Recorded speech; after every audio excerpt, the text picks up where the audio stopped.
నామాన్ని జ్ఞాపకం చేసుకోవడానికి మేము లేదు, మీ నామాన్ని మేము గుర్తు చేసుకోవట్లేదు. కాబట్టి మమ్మల్ని ఒకసారి నువ్వు జ్ఞాపకం చేసుకో. ఎందుకు నువ్వు మమ్మల్ని జ్ఞాపకం చేసుకోవాలి అని అంటే 8వ వచనంలో మాట అంటాడు, యెహోవా నీవే మాకు ఏంటంటే తండ్రివి, నీవే మాకు తండ్రివి. ఒక తండ్రి బాధ్యతను బైబిల్ గ్రంథంలో ఒక మాట మనం చూడొచ్చు. తప్పిపోయిన కుమారుని విషయంలో ఎంత విధానంలో చిన్న కుమారుడు ఇదిగో తండ్రిని చూస్తూ కొన్ని మాటలు పలికాడు. తన ఆస్తిని తనకి ఇవ్వన్నాడు. అన్నీ తీసుకొని ఇల్లు వదిలిపెట్టి వెళ్ళిపోయాడు. తండ్రిని వదిలిపెట్టి వెళ్ళిపోయాడు. అన్నీ పోగొట్టుకొని తిరిగి వస్తున్న కుమారుడిని చూసి దూరం నుంచి తండ్రి ఏమన్నాడంటే, ఇదిగో నా కుమారుడికి మంచి చెప్పులు, మంచి వస్త్రాలు, వేలకు ఉంగరాలు అన్నీ సిద్ధం చేసి అతన్ని చేర్చుకోండి. తండ్రి ప్రేమ ఎలాంటిది అంటే కుమారుడు ఎలా ఉన్నా ఏం చేస్తారు? చేర్చుకుంటారు. కాబట్టి దీన్ని జ్ఞాపకం చేయాలి, దీన్ని తెలియపరచాలి అని ఏం చేశాడు అంటే దేవుడు ఏమన్నాడు అంటే, యెహోవా నీవే మాకు తండ్రివి. చూడండి కింద ఏమంటున్నాడు, జిగట మన్నుగా ఉన్న నీవు మాకు కుమ్మరి వాడవు, మేమందరము నీ చేతి పని అయి ఉన్నాము. నిజంగా మనం జ్ఞాపకం చేసుకోవాలి. ఇంకొక మాట మనం చూసినట్లయితే హెబ్రీయులకు రాసినటువంటి పత్రిక 12వ అధ్యాయం, హెబ్రీయులకు రాసినటువంటి పత్రిక 12వ అధ్యాయం 200వ పేజీలో ఉంటుంది. 208వ పేజీలో 8-9 వచనాలు లేదా 7వ వచనం నుండి మనం చూసినట్లయితే తండ్రి గురించి జ్ఞాపకం చేస్తారు. శిక్షాఫలం పొందుటకే మీరు సహించుచున్నారు, దేవుడు కుమారుడుగా మిమ్మును చూచుచున్నాడు, తండ్రి శిక్షింపని కుమారుడు ఎవడు. చూడండి ఎంత మంచిగా జ్ఞాపకం చేస్తున్నాడు. దేవుడు మనల్ని ఎలా చూస్తున్నాడంటే తనకు పిల్లలుగా చూస్తున్నాడు. తండ్రి శిక్షింపని కుమారుడు ఎవరు? భూమి మీద ఏ తండ్రి అయినా తమ పిల్లల్ని ఏదో ఒక సందర్భంలో ఒక్కసారైనా కొట్టకుండా ఉంటారా? ఉండదు. ఏదో ఒక సందర్భంలో ఎప్పుడైనా ఒకసారి కొడతాడు. ఎందుకు కొడతాడు అని అంటే దేవుడి వాక్యం అంటే రక్తం వాడని పిల్లలాగా తల్లిదండ్రులకు ఏం తీసుకొస్తారు? అవమానం తీసుకొస్తారు. అందుకే ఒకసారైనా కొడతారు. ఆ కొట్టేది ఎందుకు అని అంటే రక్షించుకోవడానికి, దారిలో పెట్టుకోవడానికి. ఇక్కడ దేవుడు కూడా ఏం చేస్తున్నాడు అంటే శిక్షిస్తూ ఉన్నాడు. ఎందుకు? వారిని కుమారుడుగా చూస్తూ ఉన్నాడు. తర్వాత తండ్రి శిక్షింపని కుమారుడు ఎవడు? కుమారులైన వాళ్ళందరూ శిక్షలో పాల్పొందుతున్నారు. మీరు పొందని ఎడల దుర్బీజుడే కానీ కుమారుడు కాదు. ఇప్పుడు ఏ తండ్రికైతే కుమారుడు ఎదురు చెప్తారో వాళ్ళని ఏ తండ్రి అయినా కుమారుడుగా స్వీకరిస్తాడా? స్వీకరించు. భూమి మీద ఉన్నటువంటి ఈ తండ్రులే ఎలా ఉంటే పరలోకంలో ఉన్నటువంటి ఆ తండ్రి ఎలా ఉంటాడు?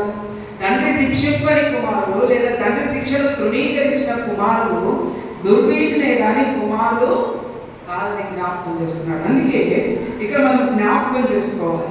ఏమని జ్ఞాపకం చేసుకోవాలి అని అంటే దేవుడు భూమి మీద ఉన్నటువంటి తండ్రి పరలోకంలో ఉన్న తండ్రికి ఎలాంటి వాడు అంటే అర్థం లాంటి. ఈ అర్థం లాంటి తండ్రి ఏం చేయాలి అంటే పరలోకమందున్న దేవుడు ఉన్నాడు, ఆ దేవుడి వైపు చూడాలి అని తమ కుమారులకు నేర్పించాలి. ఆ మార్గంలో నడిపించాలి. దేవుడు బైబిల్ అంతటిలో మన జాగ్రత్తగా జరిగితే ఎక్కువ వచనాలు తల్లి బాధ్యతలు చూపిస్తాయి, కానీ చాలా తక్కువ వచనాల్లో తండ్రి బాధ్యతలు మనకి చూపిస్తాయి. దేవుడిలాగా ఇంకొక మాట మనం జాగ్రత్తగా బైబిల్ ఆలోచన చేస్తే ఒక ఉదాహరణ నేను తెలియపరుస్తాను. ఎందుకు తండ్రి బాధ్యత అంత ఉంటుంది అని అంటే బైబిల్ గ్రంథంలో ఒక రాజు ఉన్నాడు. ఆ రాజుకి ఒక కుమార్తె ఉన్నది. ఆమె పేరు సలోమి. ఈమె ఏం చేసింది అంటే రాజు సన్నిధిలో నాట్యం చేసింది. ఏం చేసింది? నాట్యం చేసిన ఆమెకు మెచ్చుకొని రాజు ఏమన్నాడంటే నీకు సగం రాజ్యాన్నైనా ఇస్తాను. నీకేం కావాలో కోరుకోమంటే ఆ కుమార్తె ఏం చేసింది? నేను కోరుకోలేదు కానీ తల్లిని అడుగుతాను, తల్లిని అడిగి చెప్తాను. అంటే పిల్లల పరిస్థితి ఏంటి అంటే చిన్నప్పటి నుంచి అయినా వాళ్ళు సొంత డిసిషన్ తీసుకోలేదు. సొంత డిసిషన్ అనేది మనం నేర్పించాలి. మనం ఏం చేయాలి? నేర్పించాలి. ఏ సమయంలో ఏ విధంగా ఎలాంటి నిర్ణయం తీసుకోవాలి అనేది మనం నేర్పించాలి. అలాంటి విధానం మనం నేర్పించకుండా ఉన్నామనుకోండి, ప్రతిదానికి ఇదిగో మా అమ్మని అడుగుతాను, మా అన్నయ్యని అడుగుతాను అనే పరిస్థితిలోనే ఉన్నారనుకోండి, ఎలా ఉంటుంది?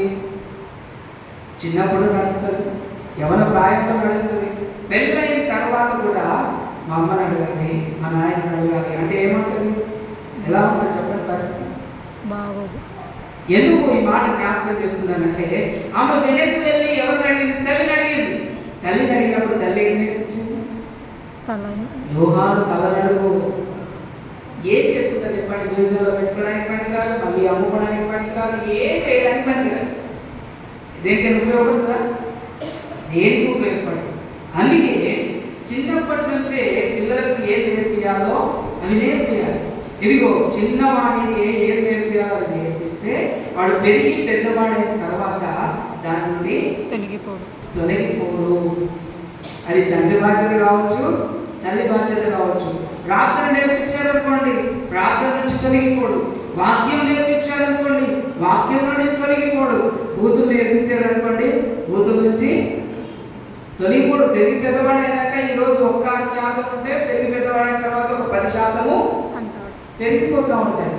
అందుకే మనం ఈ చిన్నప్పుడు ఏం నేర్పిస్తున్నామో పెద్దవాడైన తర్వాత కూడా అదే నేర్చుకుంటాడు. ఇప్పుడు ఇది తండ్రి గురించి, లోకపరమైన విషయాల గురించి. కానీ ఆత్మీయంగా మనం ఆలోచన చేస్తే దేవుడు అంటున్నాడు మనందరినీ పిల్లలుగా చూస్తున్నాడు. ఎలా చూస్తున్నాడు? పిల్లలుగా చూస్తున్నాడు. పిల్లలుగా ఉన్న మనందరినీ ఆయన ఎలా పరలోక రాజ్యం తీసుకెళ్లాలనుకుంటున్నాడు అని అంటే ఇది ఒక మాట అంటాడు. ఏంటో తెలుసా? ఈ చిన్న బిడ్డల్ని మీరు ఆనందపరచండి. పరలోక రాజ్యము ఎవరిది? చిన్న పిల్లలు, పిల్లల వంటి వారిదే, పిల్లల మనసు కలిగిన వారిదే. పిల్లల మనసు వారంటే దేవుడు పిల్లరా. కొంతమంది పిల్లలు అల్లరి చేస్తారు. ఏం చేస్తారు? అల్లరి చేసే పిల్లల్ని దగ్గర ఉంచుకుంటామా? అల్లరి చేసే పిల్లల్ని దగ్గర పెట్టుకుంటామా? మాట వినే పిల్లల్ని దగ్గర పెట్టుకుంటాం. మనం చెప్పగానే పని చేసే పిల్లల్ని దగ్గర పెట్టుకుంటాం. అల్లరి చేసే పిల్లల్ని ఏం చేస్తాం? దూరం దగ్గర పెట్టుకోం. అట్లాగే దేవుడు కూడా ఏమన్నాడంటే పరలోక రాజ్యము ఇదిగో ఈ పిల్లల వంటిదే. చూడండి, అదే యోహాను రాసినటువంటి మొదటి పత్రిక 3వ అధ్యాయం మనం ఒకసారి చదువుకుందాం. 3వ అధ్యాయం. మనము దేవుని పిల్లలము, దేవుని పిల్లలమే కనుక లోకము దేవుణ్ణి తెలుసుకోలేదు, అదేవిధంగా మనల్ని కూడా గ్రహించలేదు అనే మాట మనం అర్థం చేసుకోవాలి. ఎందుకు అర్థం చేసుకోవాలి అంటే ఒక ఉదాహరణ నేను జ్ఞాపకం చేస్తాను. చాలా మంది బయట నుంచి క్రైస్తవుల్ని చూసినప్పుడు ఏమంటారు అంటే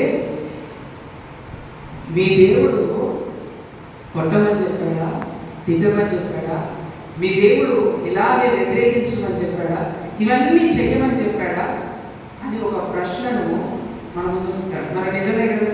కుడి చెంప కొడితే ఎడవ చెంప చూపించమని చెప్పింది ఎవరు?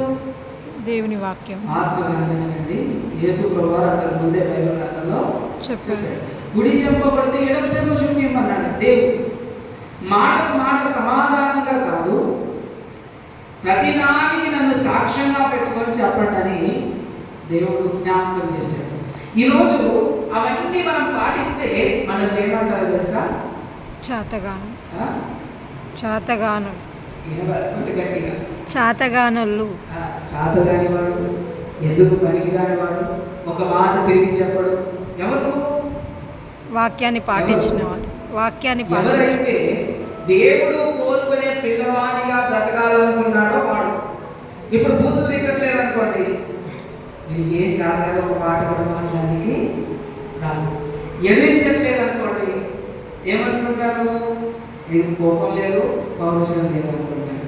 అవునా కదా? అదే ఇదిగో ప్రశాంతంగా ఉన్నాడు అనుకోండి, ఏమనుకుంటారు?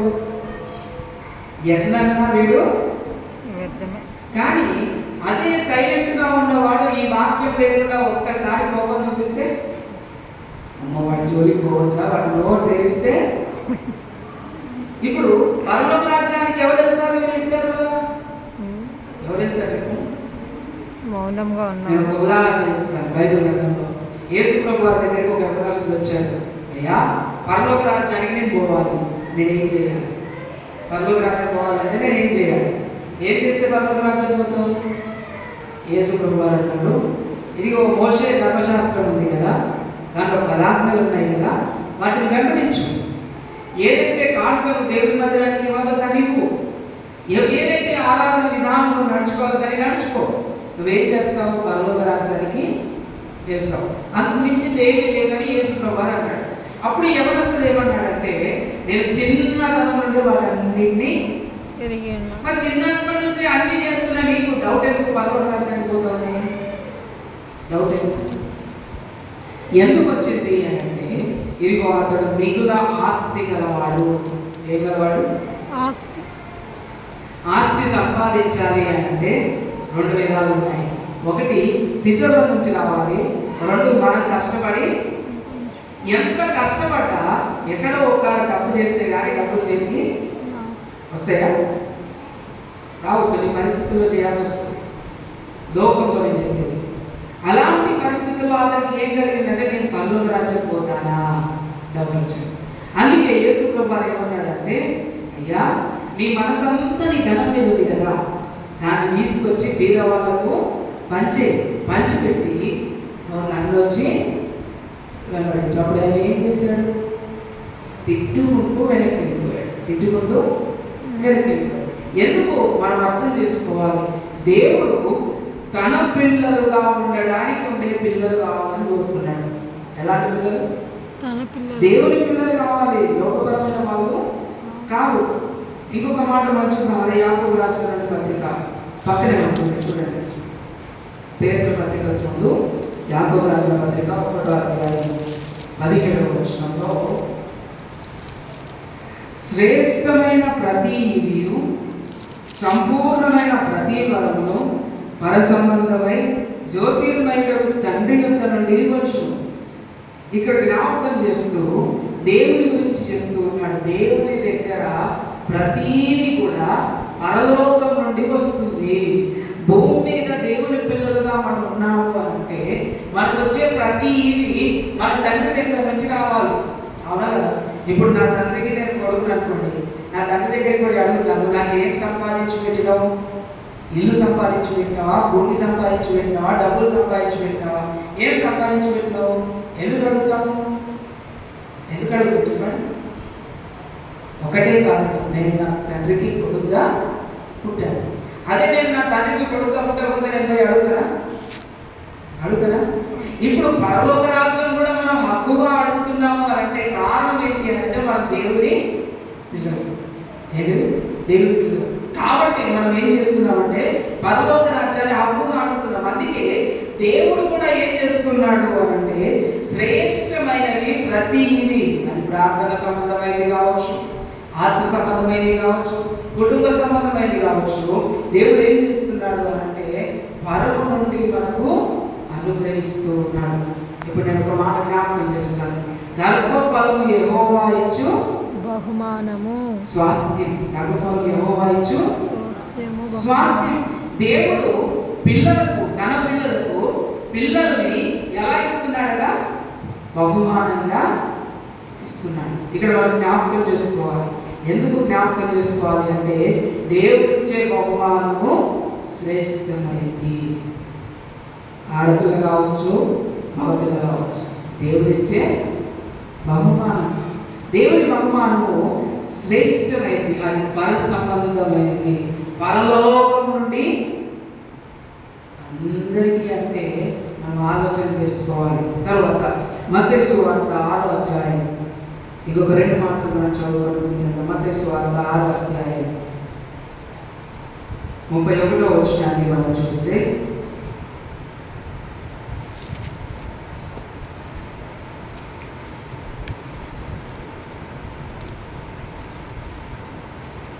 31వ వచనం నుండి మనం చూస్తే, కాబట్టి ఏమి తిందుమో, ఏమి త్రాగుదుమో, ఏమి ధరించుకుందుమో అని చింతించుకుని అన్యజనులు వీటిని విషయమై విచారింతురు. అన్యులు ఏం తినాలి, ఏం తాగాలి, ఏం ధరించుకోవాలి అని ఆలోచన చేస్తుంటారు. కానీ క్రైస్తవుడు ఇది ఆలోచన చేయాల్సిన అవసరము లేదు. ఎందుకు అవసరం లేదు చెప్పండి? ఎందుకు అవసరం లేదు? ఎందుకు మన మనుషులం కదా, మనం ఆహారం తినట్లేదా, అన్యులుగా మనం లేమా? ఎందుకు మనం అవసరం లేదు, మనం ఆలోచించాల్సిన అవసరం లేదు? ఎందుకు అంటే ఇక్కడ ఒక మాట రాయబడింది 32వ వచనంలో, ఇవన్నీ మీకు కావాలని మీ పరలోకపు తండ్రికి దేవునికి తెలుసు. మనకు వస్త్రాలు కావాలి, ఆహారం కావాలి, ఉండడానికి ఇల్లు కావాలి, మనకు కావాల్సిన ప్రతి ఇది ఏంటో ఎవరికి తెలుసు? దేవునికి తెలుసు. దేవునికి తెలిసినప్పుడు మనం ఎవరి వైపు చూడాలి? దేవుని వైపు. 33వ వచనం అంటాడు, కాబట్టి మీరు ఆయన రాజ్యమును నీతిని మొదట వెతుకుని అప్పుడు అవన్నీ మీకు అనుగ్రహింపబడు. అవన్నీ మీకు దొరుకుతాయి. మీరేం చేయాలి? దేవుని రాజ్యాన్ని, దేవుని నీతిని వెతకండి. ఇప్పుడు మన తండ్రి, లోకపరమైన తండ్రిని అడ్డుకట్టుకొని మనం ఉన్నామనుకోండి, వాళ్ళు చెప్పినట్టే మనం చేస్తున్నాం అనుకోండి, ఏం చేస్తారు? నా కొడుకు నా మాట ఇచ్చాడు కనుక నా ఆస్తి మొత్తం వాడికే ఇస్తా. ఏం చేయాలి? ఆస్తి మొత్తం వాడికే. ఇప్పుడు దేవుని మాట విని, దేవుని రాజ్యాన్ని విని, దేవుని నీతిని వెతికినప్పుడు దేవుడు మనకు కావాల్సిన ఇస్తాడు. కాబట్టి మనం వెనక్కి తిరిగి చూడాల్సిన అవసరము లేదు. కాబట్టి ఒక దేవుని పిల్లలుగా మనం ఏం చేయాలో తెలుసుకొని మనం ముందుకు వెళ్దాం. త్వరగా దేవుని వాక్యాన్ని చదువుకుందాం. చూడండి, ద్వితీయోపదేశకాండము మొదటి అధ్యాయం. ద్వితీయోపదేశకాండము మొదటి అధ్యాయం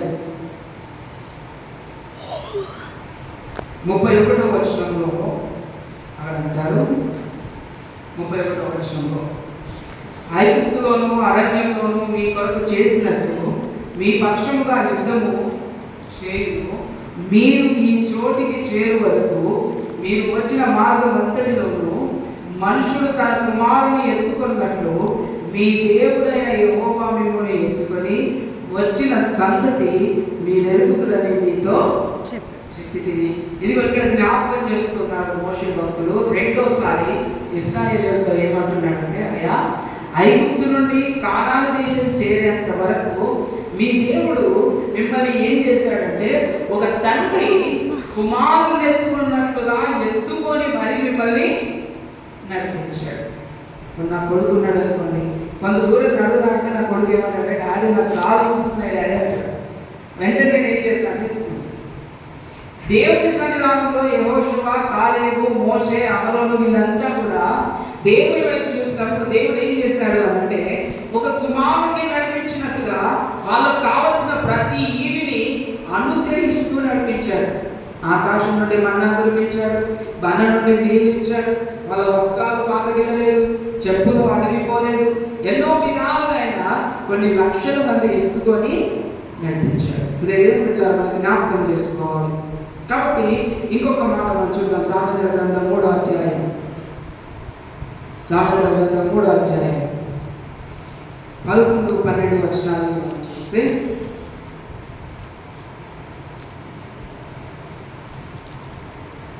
ఇక్కడ జ్ఞాపకం చేస్తున్నాడు, దేవుణ్ణి తండ్రిగా నువ్వు భావిస్తే, ఇది ఒక తండ్రి విషయంలో నువ్వు ఎలా ఉండాలి? దేవుడిని ఎత్తుకొని నడిపించేవాడు కనుక అప్పుడప్పుడు మన పరిస్థితులను బట్టి, మన విషయాలను బట్టి దేవుని విషయంలో మనం ఎలా ఉండాలో జ్ఞాపకం చేస్తున్నాడు. నా కుమారుడా, యెహోవా శిక్షను తృణీకరింపవద్దు, ఆయన గద్దింపులకు విసుగవద్దు. తండ్రి తనకి ఇష్టమైన కుమారుని గద్దించు రీతిగా యెహోవా తాను ప్రేమించు వారిని గద్దించును. దేవుడు ఏం చేస్తాడు అంటే, తాను ప్రేమించు వారిని ఏం చేస్తాడు? గద్దిస్తాడు. కాబట్టి దేవుని గద్దింపును మనం స్వీకరించుకుంటే, దేవుడు తన కుమారుని ఎత్తుకొని నడిపించినట్టుగా మనల్ని కూడా ఎత్తుకొని నడిపిస్తాడు. మనకు కావలసిన సహకారము అందిస్తాడు. అది మనం జ్ఞాపకం చేసుకోవాలి. చివరి 2 మాటలు, రోమపత్రిక 8వ అధ్యాయం 15వ వచనం. రోమపత్రిక 8వ అధ్యాయము 15వ వచనం.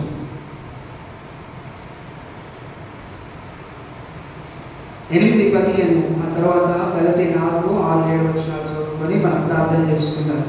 రోమా 8:15 వచనంలో మనం చూసినట్లయితే, ఏలయనగా మరలా భయపడుటకు మీరు దాస్యత్వపు ఆత్మను పొందలేదు కానీ దత్తపుత్రాత్మను పొందితిరి. చూడండి, దత్తపుత్రాత్మ అనగా పరిశుద్ధాత్మను పొందితిరి.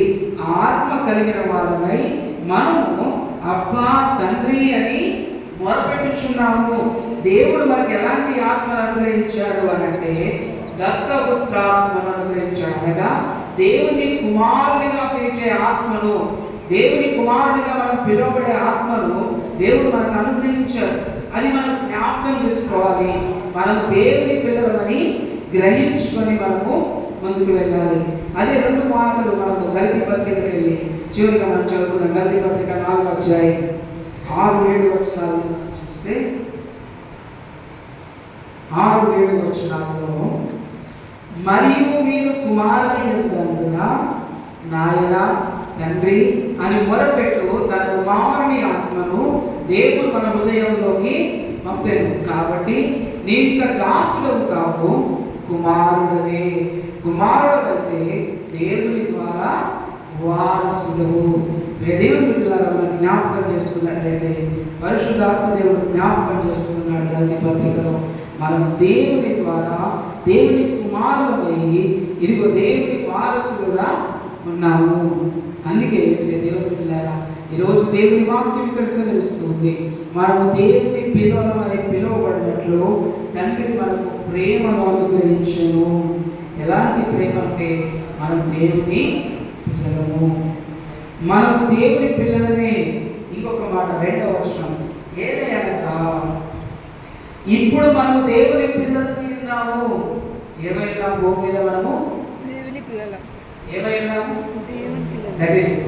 భూమి మీద మనం ఏమైనాము? దేవుని పిల్లలమై ఉన్నాము. దేవుని పిల్లలమై ఉన్నాము. పరలోకానికి వెళ్తే ఏమైనామో మనకు తెలియదు, తెలుసా?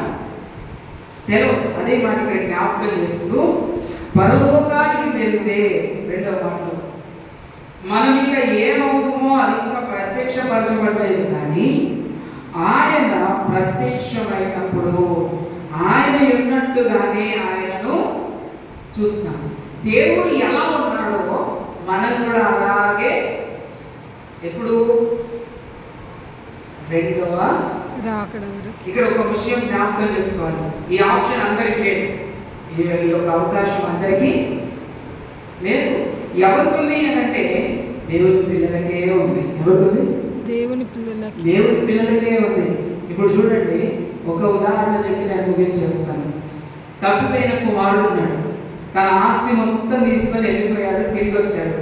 వచ్చినప్పుడు కుమారుడు కాబట్టి తనకు చెప్పులు ఇచ్చాడు, వస్త్రాలు ఇచ్చాడు, మళ్ళీ తన కుమారుని హక్కు తనకి ఇచ్చాడు. అప్పుడు అదే ఇంట్లో పనిచేసేటప్పుడు నేను ఎన్ని రోజులు పనిచేసినా నా డబ్బులు నాకు ఇచ్చేది వెళ్ళిపోతా అని డబ్బులు తీసుకొని వెళ్ళిపోయాడు. బయటికి వెళ్ళిపోయాడు, ఎక్కడ పని దొరకలేదు. తిరిగి మళ్ళీ అదే ఇంటికి వస్తే అదే స్థానం ఆయనకి ఇస్తాడా? ఇస్తాడా? ఇయ్యడు. అప్పుడే వెళ్ళిపోయినా ఇప్పుడు మళ్ళీ ఎన్ని రోజులు ఉంటావా అంటాడు. అవునా కదా? అందుకే దేవుని పరిస్థితిని మనం అర్థం చేసుకోవాలి. దేవుడు తన కుమారుడిగా కుమార్తెగా మనల్ని స్వీకరించినప్పుడే, భూమి మీద తన పిల్లలుగా మనం ఉన్నప్పుడే పరలోక రాజ్యంలో ఉండడానికి కావలసిన ప్రతిదాన్ని ఇక్కడే మనం సిద్ధపాటు చేసుకోవాలి. ఒక్కసారి మనం ఈ లోకాన్ని విడిచిపెట్టిన తర్వాత దేవుని సిద్ధపాటు చేసుకోలేము. లాజరు ఏమంటున్నాడు? నరకానికి పోయి ఏమంటున్నాడు? అయ్యా, భూమి మీద నాకు అన్నదమ్ములు ఉన్నారు, అక్కాచెల్లెలు ఉన్నారు, వాళ్ళు ఇక్కడికి రాకుండా చూడమంటున్నాడు తప్ప నన్ను పరలోకానికి చేర్చుకుంటున్నాడా? లేదు. అప్పుడే చెప్పాడు, అక్కడ ఇక్కడికి ఇక్కడ అక్కడికి రాకుండా మధ్యలో ఒక ఆధారం ఉంది, ఎవరు అక్కడికి ఇక్కడికి మారడానికి లేదు. కాబట్టి ఈ భూమి మీద ఉన్నప్పుడే దేవుని పిల్లలుగా పరలోక రాజ్యం చేరుకోవడానికి మనం సిద్ధమై ఉండాలి. మనం సిద్ధమై ఉండాలి. 3వ వచనాన్ని మనం చూస్తే, ఆయన యందు ఈ నిరీక్షణ పెట్టుకున్న ప్రతి వాడు ఆయన పవిత్రుడై ఉన్నట్టుగా తాను పవిత్రునిగా చేస్తాడు. భూమి మీద మనకున్న ఒకే ఒక పని, పరలోక రాజ్యం చేరే వరకు లేదా ఈ లోకాన్ని విడిచే సమయం వరకు దేవుడు ఎలా పవిత్రుడిగా ఉన్నాడో మనం కూడా మన పవిత్రతను దేవుని ముందు కాపాడుకోవాలి. అప్పుడే మనం ఎలా పిలువబడతాము అంటే దేవుని పిల్లలుగా పిలువబడతాం. కాబట్టి దేవుడి కృప మనందరికీ దయచేసి దీవించి నడిపించుగాక. ప్రభుత్వ లేచి నిలబడి